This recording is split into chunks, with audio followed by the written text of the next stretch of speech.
يا أيها الذين آمنوا إذا نودي للصلاة من يوم الجمعة فاسعوا إلى ذكر الله وذروا البيع. إن الحمد لله نحمده ونستعينه ونستغفره ونؤمن به ونتوكل عليه ونعوذ بالله من شرور أنفسنا ومن سيئات أعمالنا.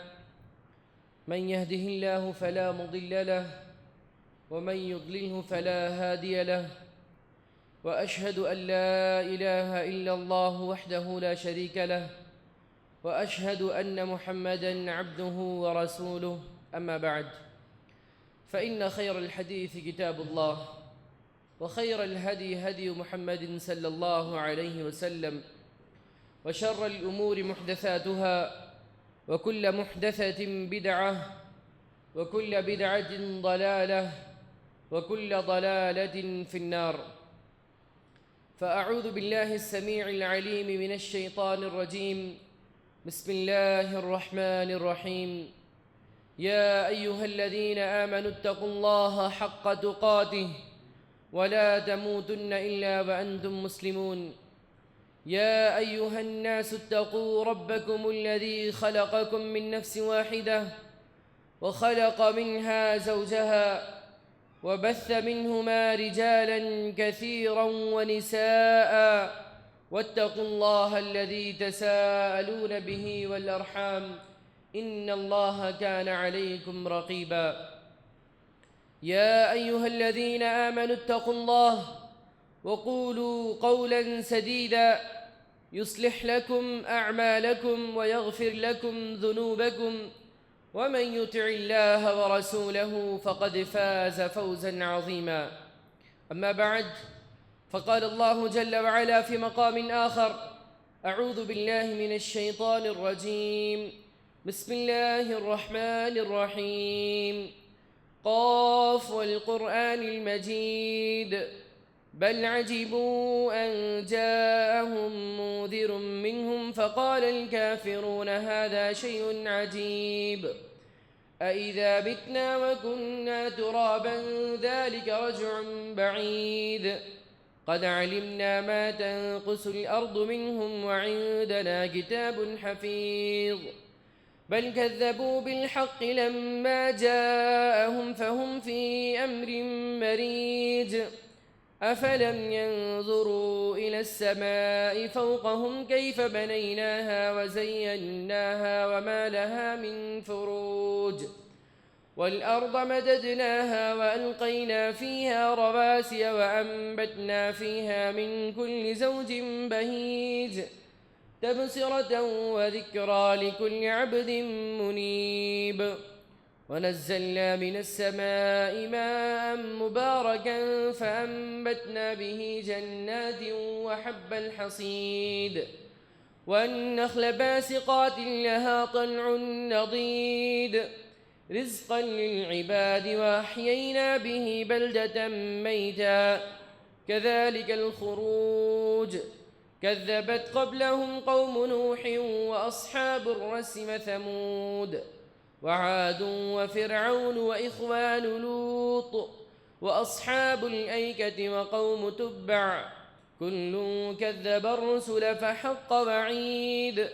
أفاعينا بالخلق الأول بل هم في لبس من خلق جديد. وقال الله تبارك وتعالى في مقام آخر: أعوذ بالله من الشيطان الرجيم. كتب عليكم الصيام كما كتب على الذين من قبلكم لعلكم تتقون. وقال النبي صلى الله عليه وسلم: من قام ليلة القدر إيمانا واحتسابا غفر له ما تقدم من ذنبه، أو كما قال عليه الصلاة والسلام. تمام قسم کی تعریف و توصیف، حمد و ثناء، بڑائی و بزرگی، عظمت و کبریائی، عزت و جلال اس وحدہ لا شریک کے لیے لائق و زیبا ہے جو تمام جہانوں کا تنہا خالق، مالک اور مدبر ہے۔ درود و سلام ہو تمام انبیاء کرام پر، خصوصاً میرے اور آپ کے پیارے نبی احمد مجتبی محمد مصطفیٰ جناب محمد رسول اللہ صلی اللہ علیہ وسلم پر، جن کو اللہ رب العالمین نے تمام جہانوں کے لیے سراپا رحمت بنا کر بھیجا، وما ارسلناک الا رحمۃ للعالمین بنا کر بھیجا، اور جن کا اسوہ حسنہ ہمارے لیے بہترین نمونہ قرار دیا، اور لقد کان لکم فی رسول اللہ اسوۃ حسنہ فرمایا۔ معزز سامعین، خطبہ حاجہ کے بعد میں نے آپ حضرات کے سامنے قرآن مجید کی ایک آیت کریمہ کی تلاوت کی ہے۔ آج کا خطبہ جمعہ انشاءاللہ اسی آیت کی روشنی میں رہے گا۔ میں اللہ رب العالمین سے دعا کرتا ہوں کہ رب العالمین مجھے کتاب و سنت کی روشنی میں حق اور سچ بات کہنے اور ہم سب کو اس پر عمل کی توفیق سے نوازے، آمین۔ معزز سامعین، میں نے جو آیت کریمہ کی تلاوت فرمائی، اللہ رب العالمین نے فرمایا کتب علیکم الصیام کما کتب علی الذین من قبلکم، تمہارے اوپر روزے فرض کیے گئے ہیں جیسا کہ تم سے پہلی امتوں پر فرض کیے گئے تھے۔ اللہ رب العالمین نے روزوں کی فرضیت کے مقصد کو آگے فرمایا لعلکم تتقون، تاکہ تم متقی بن جاؤ، پرہیزگار بن جاؤ۔ اب یہ اللہ رب العالمین نے بندہ ایک مہینے تک دن بھر بھوک و پیاس میں رہتا ہے، اپنے آپ کو غلط کاموں سے بچا کر رہتا ہے، اور ان ساری چیزوں کا نچوڑ، ان ساری چیزوں کا مقصد اللہ رب العالمین نے تقوی بتلایا، تاکہ تم متقی بن جاؤ، پرہیزگار بن جاؤ۔ مطلب یہ کوئی بہت بڑی چیز ہے، تقوی جو ہے یہ بہت اعلیٰ معیار کی چیز ہے۔ کیا ہے یہ؟ آگے معلوم ہوگا آپ کو۔ اللہ رب العالمین نے پہلے تقوی جان لیجئے کہ تقوی کہتے کس کو ہے۔ تقوی کہتے ہیں اللہ رب العالمین نے، اللہ کے رسول صلی اللہ علیہ وسلم نے جن کاموں کو کرنے کا حکم دیا اس کو کرنا۔ اللہ رب العالمین نے، اللہ کے رسول صلی اللہ علیہ وسلم نے جن کاموں کو چھوڑنے کا حکم دیا اس کو چھوڑ دینا، اسی کا نام تقوی ہے۔ اور اللہ رب العالمین نے روزوں کی فرضیت کے مقصد کو بتایا کہ تقوی بن جاؤ۔ اب تقوی اگر ایک انسان متقی بن جاتا ہے، پرہیزگار بن جاتا ہے، اللہ اور اس کے رسول نے جو کام کرنے کے لیے کہا اس کو کرتا، اور جو کام چھوڑنے کے لیے کہا اس کو چھوڑ دیتا ہے، اس کے بدلے میں اللہ رب العالمین اس کو کیا کیا دیں گے؟ متقی بن گیا انسان، اللہ اور اس کے رسول صلی اللہ علیہ وسلم کے قوانین پر عمل کرنے لگا۔ اللہ رب العالمین نے متقی شخص کے لیے، پرہیزگار تقوی شعار شخص کے لیے اللہ رب العالمین نے پہلی خوشخبری سنائی۔ سورۃ طلاق آیت نمبر 2، اعوذ باللہ من الشیطان الرجیم۔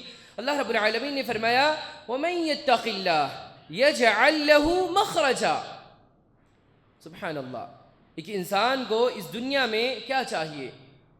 اس کے پاس کوئی ٹینشن نہ ہو، کوئی پریشانی نہ ہو، کوئی بیماری نہ آئے، یعنی دنیاوی مصیبات سے وہ بالکل محفوظ ہو۔ اللہ رب العالمین نے کہا کہ تم تقوی اختیار کرو، متقی بن جاؤ، میں تمہارے لیے وَمَن يَتَّقِ اللَّهَ يَجْعَلْ لَهُ مَخْرَجًا، اللہ رب العالمین اس کے لیے راستہ بنائیں گے۔ مخرج کہتے ہیں راستے کو، نکلنے کی جگہ کو۔ کس سے راستہ بنائیں گے؟ مشکلوں سے، پریشانیوں سے نکلنے کا رب العالمین اس کے لیے راستہ بنائے گا۔ پہلی چیز ہم کو ملی، تقوی اختیار کرنے کے بدلے میں انسان سے دنیاوی مصیبات، پریشانیاں، ٹینشن، ساری چیزیں دور ہو گئیں۔ اب دوسرا معاملہ جس کو لے کر آج میں اور آپ بہت پریشان رہا کرتے ہیں، وہ چیز کیا ہے؟ رزق کے معاملہ، روزی، کاروبار۔ ہر انسان الا ماشاء اللہ آج کے اس دور میں اس کے لیے پریشان ہے۔ اللہ رب العالمین نے اس کی اگلی آیت نمبر 3 سورۃ طلاق میں فرمایا وَيَرْزُقْهُ مِنْ حَيْثُ لَا يَحْتَسِبُ، تقوی اختیار کرو، متقی بنو، پرہیزگار بنو، اللہ اور اس کے رسول صلی اللہ علیہ وسلم کا کہنا مانو۔ اللہ رب العالمین تم کو ایسی جگہ سے روزی عطا کرے گا کہ تمہارا وہم و گمان، تمہاری سوچ وہاں تک جا بھی نہیں سکتی کہ ہاں مجھے یہاں سے روزی ملنے والی ہے یا یہاں سے میرا کاروبار بڑھنے والا ہے۔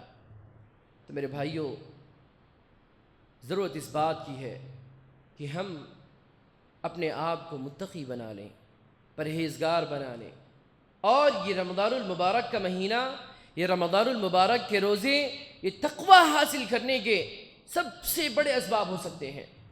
تقوی اگر ایک انسان حاصل کرنا چاہتا ہے، متقی بننا چاہتا ہے، تو یہ روزہ سب سے بڑا ذریعہ ہے اس کو متقی بنانے کا، پرہیزگار بنانے کا۔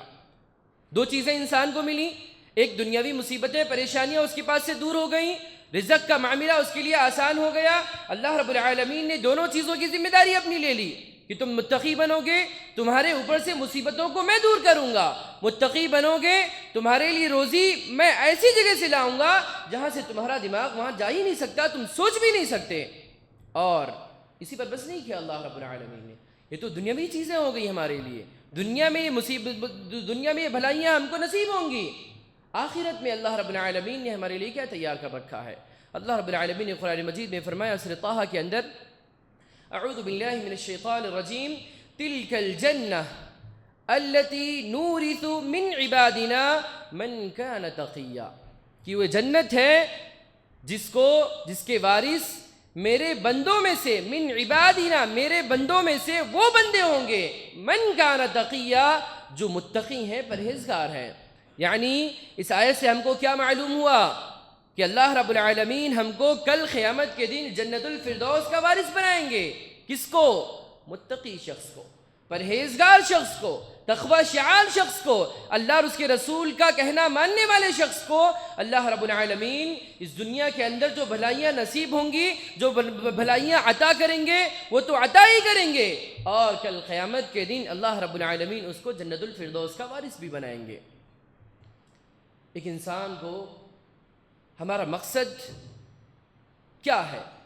انسان کا مقصد اس دنیا میں آنے کا اللہ رب العالمین نے فرمایا عبادت کرنا، وما خلقت الجن والانس الا لیعبدون۔ ٹھیک ہے، عبادت کر کے ہم کیا حاصل کرنا چاہتے ہیں؟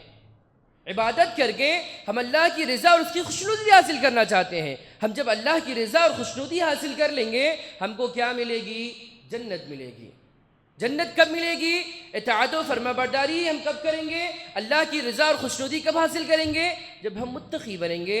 اور اس کا نچوڑ اللہ رب العالمین نے تقوی کا روزے کا مقصد بیان فرمایا کہ تم متقی بن جاؤ۔ تو میرے بھائیو، یہ تقوی بہت بڑی چیز ہے، تقوی بہت بڑی چیز ہے۔ چوتھی خوشخبری سنیے متقیوں کے لیے، پرہیزگار شخص کے لیے۔ چوتھی خوشخبری اللہ رب العالمین نے فرمایا، ان تتقوا اللہ، اگر تم تقوی اختیار کرو، اللہ کا تقوی اگر تم اختیار کرو گے، یجعل لکم فرقانا، اللہ رب العالمین تم کو روشنی دے گا، تم کو فرقان دے گا، تم کو نور دے گا۔ مفسرین کرام اس آیت کی تفسیر میں لکھتے ہیں کہ یہ فرقان سے مراد اللہ رب العالمین بندے کو حق و باطل کے درمیان فرق کرنے کی تمیز دے گا۔ صحیح کیا ہے، غلط کیا ہے، بندہ خود ہی سے فیصلہ کر سکے گا۔ آج دیکھیں ہم کہ کتنے ہمارے بھائی ایسے نہیں ہیں جن کو حق نہ ملنے کی وجہ سے گمراہ ہیں، شرک و بدعت میں پڑے ہوئے ہیں، دین کے نام پر نمازیں پڑھتے ہیں، دین کے نام پر نیک عمل کرتے ہیں، لیکن وہ ان کا نیک عمل، لیکن وہ ان کا نماز پڑھنا سب ضائع ہو جا رہا ہے۔ بہت بڑی چیز ہے میرے بھائیو یہ کہ اللہ رب العالمین آپ کو ہدایت دے، روشنی دے، نور دے، جس کے ذریعے سے آپ حق و باطل کے درمیان فرق کر سکیں، تمیز کر سکیں۔ اور اسی پر بس نہیں کیا اللہ رب العالمین نے، پانچویں چیز ہم کو ملی، اللہ رب العالمین نے اسی آیت میں فرمایا وَيُكَفِّرْ عَنْكُمْ سَيِّئَاتِكُمْ، تم سے تمہارے گناہوں کو بھی معاف کر دے گا، تم سے تمہارے گناہوں کو بھی معاف کر دے گا، وَيَغْفِرْ لَكُمْ، اور تمہاری مغفرت بھی کر دے گا۔ سبحان اللہ میرے بھائیو، ایک انسان کو اس دنیا میں اور کیا چاہیے میرے بھائیو؟ کس چیز کا متمنی ہوتا ہے انسان؟ لالچی ہے، لیکن کس چیز کی لالچ؟ اس کے بعد وہ کس چیز کی لالچ کرے گا؟ مصیبتیں نہیں ہیں اس کے پاس، پریشانیاں نہیں ہیں اس کے پاس، بیماریاں نہیں ہیں اس کے پاس، ٹینشن نہیں ہے اس کے پاس، اور دوسری چیز اس کے وہ رزق کے لیے پریشانی نہیں ہے، پیٹ بھرنے کے لیے اس کو پریشانی نہیں ہے، اور کل قیامت کے دن اس کو جنت بھی مل رہی ہے۔ دنیا کے اندر اس کو حق و باطل کے درمیان فرق کرنے کی تمیز بھی اللہ رب العالمین دے رہا ہے، اس کے گناہوں کو بھی معاف کر رہا ہے، اس کی مغفرت بھی فرما رہا ہے۔ میرے بھائیوں، ایک انسان کو اس دنیا میں اس سے بڑھ کر لالچ اور کچھ نہیں کرنا چاہیے۔ ایک انسان کو اس دنیا کے اندر اس سے بڑا لالچی نہیں بننا چاہیے کہ اس کو دنیا بھی ملے، آخرت بھی ملے، اس کی مغفرت بھی ہو، اس کو جنت بھی ملے، اور بس اسی پر اللہ رب العالمین نے بس نہیں کیا۔ بہت ساری فضیلتیں ہیں میرے بھائیوں، تقوی کی بہت ساری فضیلتیں ہیں۔ میں اور آپ اللہ رب العالمین کا دوست بننا چاہتے ہیں، ہم میں سے بہن بھائی جو بھی ہیں اللہ کا دوست بننا چاہتے ہیں۔ اللہ رب العالمین نے قرآن مجید سورہ یونس میں فرمایا، الا ان اولیاء اللہ لا خوف علیہم ولا هم يحزنون، کہ سن لو اولیاء اللہ وہ ہیں لا خوف علیہم، ان کو کوئی ڈر نہیں رہتا، کسی چیز سے ڈرتے نہیں ہیں، ولا هم يحزنون، اور ان کو کوئی غم بھی نہیں ہوتا۔ اولیاء اللہ، اللہ کے دوست کون لوگ ہیں؟ جن کو کوئی پریشانی نہیں ہوتی، کسی بات کا خوف نہیں رہتا، کسی بات کا غم نہیں رہتا۔ ہمارے دلوں میں کیا بیٹھا ہے؟ ہمارے دماغ میں ہم کیا سوچتے ہیں؟ اولیاء اللہ کسی کے زبان پر آیا، ہمارے ذہن و دماغ میں اس کے تعلق سے بڑی بڑی چیزیں ظاہر ہونا شروع ہو گئیں۔ بہت بڑے اللہ کے ولی، بہت پہنچے ہوئے، فلاں کرامات ہوئی، یہ کر دیتے ہیں، وہ کر دیتے ہیں۔ یہ اللہ رب العالمین نے ان سب چیزوں کو پرے رکھ دیا۔ یہ دنیاوی عقل کی باتیں ہیں کہ اولیاء اللہ ہونے کے لیے کرامت کا ہونا شرط ہے، اولیاء اللہ ہونے کے لیے مسجد کو لازم پکڑ لینا شرط ہے۔ نہیں میرے بھائیوں، اللہ رب العالمین نے اولیاء اللہ کے لیے کیا شرائط بیان کی ہیں؟ اگلی آیت میں اللہ رب العالمین نے فرمایا، کون ہے اولیاء اللہ؟ الذین آمنوا وکانوا یتقون، جو ایمان لائے اور تقوی اختیار کیے۔ اب اگر ہم کو اللہ رب العالمین کا دوست بننا ہے، اللہ رب العالمین کا ولی بننا ہے، تو ہم کو سب سے پہلے اپنے ایمان کو پاک کرنا پڑے گا۔ ہماری ساری عبادتیں، ساری قربانیاں، جس طرح کی عبادت ہو، ہم کو اللہ رب العالمین کے لیے خالص کرنا پڑے گا۔ کسی بھی قسم کی ملاوٹ اور کسی بھی قسم کی شریک کو پاک کرنا پڑے گا، اللہ رب العالمین کے لیے عبادتوں کو خاص کرنا پڑے گا۔ اگر ذرہ برابر بھی ہمارے دل میں کسی عبادت میں کسی کو شریک کرنے کی گنجائش ہے، ہمارا ایمان کامل و مکمل نہیں ہے۔ وقت نہیں ہے، نہیں تو میں بتاتا آپ کو کہ یہ ایمان کس طریقے سے کامل ہوتا ہے۔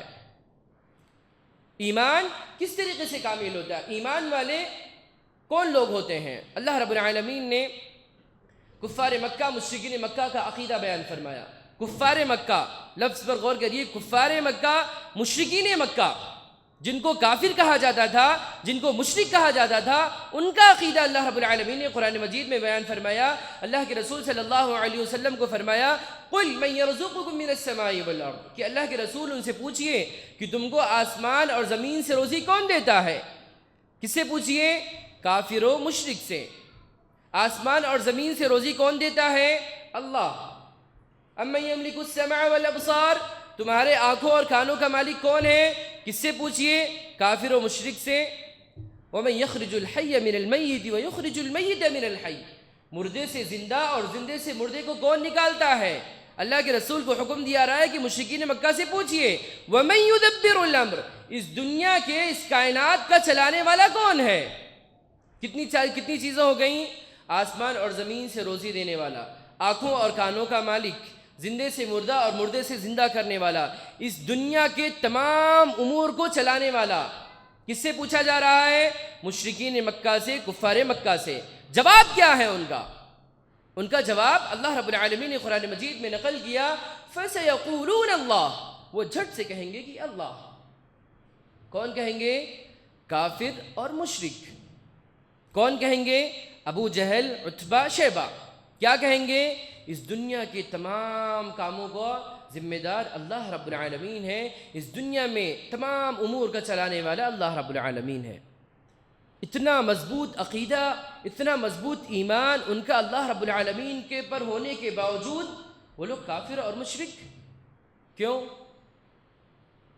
دوسری جگہ اللہ رب العالمین نے ان کے عقیدے کو بیان فرمایا جو آج کے اس دور میں کچھ مسلمان بھائی بھی کرتے ہیں۔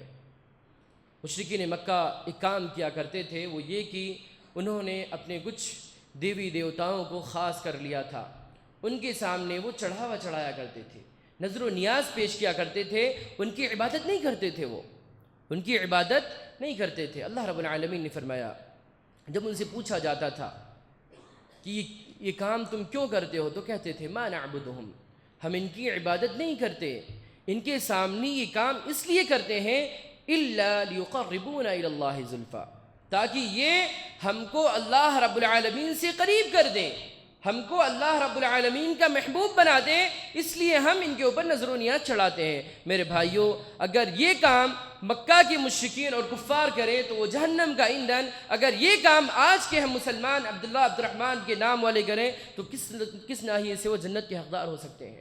میرے بھائیوں، ہمارے ایمان کو کامل کرنا پڑے گا، نہیں تو ہم اللہ کے دوست کیا اللہ کے دشمن بنے رہیں گے، اور اللہ رب العالمین کل اسی چیز کی وجہ سے ہم کو جہنم کا ایندھن بنائیں گے والعیاذ باللہ۔ تو میرے بھائیوں، میں یہ بتا رہا تھا کہ متقی بننے کے لیے، پرہیزگار بننے کے لیے، اللہ رب العالمین کا دوست بننے کے لیے یہ دو کام ہم کو کرنا پڑے گا، ایمان اپنا کامل اور مکمل کرنا پڑے گا، اور دوسری چیز تقوی اختیار کرنا پڑے گا، تب جا کر ہم اللہ رب العالمین کے دوست بن سکتے ہیں۔ ٹھیک ہے، ہم نے اتنی ساری چیزیں تو معلوم کر لی، روزے کا مقصد تقوی کے بدلے میں اللہ رب العالمین ہم کو یہ ساری چیزیں دیں گے۔ اب تقوی اختیار ہم کیسے کریں؟ رمضان المبارک کا مہینہ تقوی اختیار کرنے کا، متقی بننے کا، پرہیزگار بننے کا بہت بڑا ذریعہ ہے۔ اس رمضان المبارک کے تقریباً 20 ایام ہم سے گزر چکے ہیں، آخر کے 10 دن ہم اللہ رب العالمین کی خوب سے خوب عبادت کریں۔ متقی بننے کے لیے، پرہیزگار بننے کے لیے، ان ساری بھلائیوں کو سمیٹنے کے لیے ہم ان میں چند کام کر سکتے ہیں۔ اس میں سب سے پہلا یہ کام ہے کہ ہم دنیاوی کاموں سے اپنے آپ کو فارغ کر لیں۔ ان 10 دنوں کے اندر اللہ کے رسول صلی اللہ علیہ وسلم اعتکاف کیا کرتے تھے۔ حضرت عائشہ رضی اللہ عنہ فرماتی ہیں کہ رسول اللہ صلی اللہ علیہ وسلم جب یہ آخر کے 10 ایام آتے تھے، اللہ کے رسول صلی اللہ علیہ وسلم ان النبی صلی اللہ علیہ وسلم كان اذا دخل العشر الاواخر احیا لیلہ وایقظ اہلہ وشد مئزرہ، کہ اللہ کے رسول صلی اللہ علیہ وسلم جب یہ آخر کے 10 ایام آتے تھے، راتوں کو جاگا کرتے تھے اور اپنے اہل و عیال کو بھی، گھر والوں کو بھی اٹھایا کرتے تھے، اور حضرت عائشہ رضی اللہ عنہ فرماتی ہیں کہ اپنی کمر کو کس لیا کرتے تھے اور آخر کے 10 دنوں کا اعتکاف کیا کرتے تھے۔ اعتکاف ایک انسان کو کرنا چاہیے، نبی کریم صلی اللہ علیہ وسلم کی سنت ہے۔ حضرت عائشہ رضی اللہ عنہ فرماتی ہیں کہ نبی کریم صلی اللہ علیہ وسلم جب تک زندہ تھے، اللہ کے رسول صلی اللہ علیہ وسلم نے ہر رمضان المبارک کے مہینے میں اعتکاف کیا۔ حضرت ابو ہریرہ رضی اللہ عنہ فرماتے ہیں کہ رسول اللہ صلی اللہ علیہ وسلم جس سال آپ صلی اللہ علیہ وسلم کی وفات کا وقت ہوا، اللہ کے رسول صلی اللہ علیہ وسلم نے اس سال 20 دنوں کا اعتکاف کیا، اور آپ صلی اللہ علیہ وسلم کے بعد آپ صلی اللہ علیہ وسلم کے ازواج مطہرات نے بھی اس اعتکاف کا اہتمام کیا۔ اعتکاف، ایک بندہ جب اعتکاف کرتا ہے دنیاوی کام و کاج سے دور ہو جاتا ہے، اور اعتکاف کا مقصد یہ ہونا چاہیے، یہ ہم کو اعتکاف کرنے کی جب ہم نیت کریں تو ہمارے دل و دماغ میں یہ بات ہونی چاہیے کہ میں دنیا سے الگ ہٹ رہا ہوں، دنیاوی کاموں سے الگ ہٹ رہا ہوں، میں اعتکاف میں جاؤں گا، اپنے حجرے میں بیٹھ کر صرف اور صرف اللہ رب العالمین کو راضی کرنے کی کوشش کروں گا، اپنے آپ کو اپنے اللہ رب العالمین کے معاف کروا لوں گا، اپنے آپ کو جنتیوں کی لسٹ میں اپنا نام لکھوا لوں گا۔ یہ کام ایک انسان جب اعتکاف میں بیٹھتا ہے تو اس کے دماغ میں یہ چیز ہونی چاہیے۔ اور متقی بننے کے لیے، تقوی اختیار کرنے کے لیے، متقی بننے کے لیے ان 10 دنوں میں دوسرا سب سے بڑا ذریعہ یہ ہے کہ ہم ان 10 دنوں کی طاق راتوں میں لیلۃ القدر کو تلاش کریں۔ لیلۃ القدر کیا ہے؟ اللہ رب العالمین نے فرمایا انا انزلناہ فی لیلۃ القدر، کہ ہم نے قرآن مجید کو لیلۃ القدر میں نازل کیا۔ وما ادراک ما لیلۃ القدر، اور تم کو کیا معلوم کہ لیلۃ القدر کیا ہے؟ لیلۃ القدر خیر من الف شہر، لیلۃ القدر وہ ہے جو 1000 مہینوں سے افضل ہے۔ 1000 مہینوں سے افضل، یعنی اگر کوئی بندہ ان طاق راتوں میں 10 دنوں کی طاق راتوں میں لیلۃ القدر کو تلاش کرتا ہے، اگر اس نے ان طاق راتوں کی کسی ایک رات میں لیلۃ القدر کو پا لیا اور اس میں اس نے عبادات کی، تو وہ عبادات اس کی 83 سال 4 مہینے سے بھی افضل عبادات کے حامل ہوں گی۔ سبحان اللہ میرے بھائیوں، ایک انسان کی زندگی اس دنیا میں کتنی ہوا کرتی ہے آج کے دور میں؟ 60 70، بہت زیادہ اگر کوئی عمر پا گیا تو 80 پلس ہو جاتا ہے۔ میرے بھائیوں، اللہ رب العالمین نے کتنی بڑی خوشخبری رکھی ہے ہمارے لیے۔ ہم ایک رات کی عبادت کریں، ایک رات کو پانے کی کوشش کریں، اگر اس دن ہم 1 روپیہ اپنا صدقہ و خیرات کر دیتے ہیں، اللہ رب العالمین ہمارے وہ 1 روپے کو 83 سال 4 مہینے تک لگاتار صدقہ و خیرات کرنے کے برابر اس سے بھی افضل لکھ دے گا۔ اگر اس دن ہم اس رات کو 2 رکعت نماز پڑھتے ہیں، 83 سال 4 مہینوں سے بھی افضل۔ ایک انسان اس دنیا میں رہتے ہوئے اگر اس کو 83 سال 4 مہینے مل بھی جاتے ہیں تو اس کو کتنی نمازیں چھوٹتی ہیں، کتنے وہ گناہ کے کام کیا کرتا ہے، کتنے اللہ رب العالمین کی معصیت اور نافرمانی کرتا ہے۔ تو میرے بھائیوں، یہ بہت بڑا ذریعہ ہے اللہ رب العالمین کی رضا اور خوشنودی حاصل کرنے کا، اپنی مغفرت کروانے کا، اور اپنے نیکیوں کے رجسٹر میں 83 سال 4 مہینے کی نیکیوں کو لکھوانے کا۔ ہم اللہ رب العالمین سے دعا کرتے ہیں کہ رب العالمین ہم کو توفیق دے کہ ہم ان 10 دنوں کے اندر متقی بننے کے ہر وہ عمل کو کریں جس سے تو راضی ہو جائے۔ رب العالمین ہم کو توفیق دے، ہم کو یہ طاقت اور قوت عطا فرما کہ ہم متقی بننے والے کام کریں۔ رب العالمین ہم تجھ سے دعا کرتے ہیں کہ ہم نے ابھی تک جتنے روزے رکھے ہیں، قیام کا اہتمام کیا، تراویح کا اہتمام کیا، رب العالمین اس کو دو شرف قبولیت سے نواز۔ رب العالمین ان میں اگر کچھ کوتاہیاں رہ گئی ہیں تو اپنی رحمت سے تو اس کو معاف فرما کر اس کو شرف قبولیت سے نواز۔ رب العالمین ہم تجھ سے توفیق طلب کرتے ہیں، مدد مانگتے ہیں کہ آنے والے جو 10 دن ہیں رب العالمین ہم کو توفیق دے کہ ہم اس میں خوب سے خوب محنت عبادات کے لیے کریں، خوب سے خوب محنت ہم لیلۃ القدر کو پانے کے لیے کریں۔ اور رب العالمین ہم تجھ سے دعا کرتے ہیں کہ رب العالمین جتنے بھی لوگ اس مسجد میں ہیں سب کو لیلۃ القدر پانے کی توفیق عطا فرما، آمین۔ وآخر دعوانا ان الحمد للہ رب العالمین۔